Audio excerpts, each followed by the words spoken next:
कुष्ठरोग निवारण दिनानिमित्त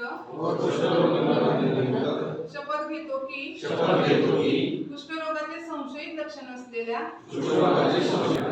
जाण्यासाठी प्रेरित करेन. तो कुष्ठरोग असेल तर त्याला पूर्ण उपचार मिळावे यासाठी मदत करण्याची दक्षता घेतली. कोणी कुष्ठरोगी असेल तर मी त्याच्यासोबत बसणे, खाणे, फिरणे याबाबत कुठल्याही प्रकारचा भेदभाव करणार नाही. मी अशी सुद्धा शपथ घेतो की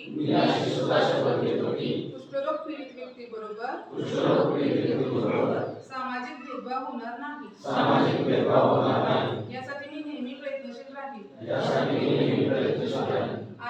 आणि मी अशी शपथ घेतो की राष्ट्रपिता महात्मा गांधी यांच्या कुष्ठरोग मुक्त भारताचे स्वप्न पूर्ण करण्यासाठी मी नेहमी प्रयत्नशील राहील.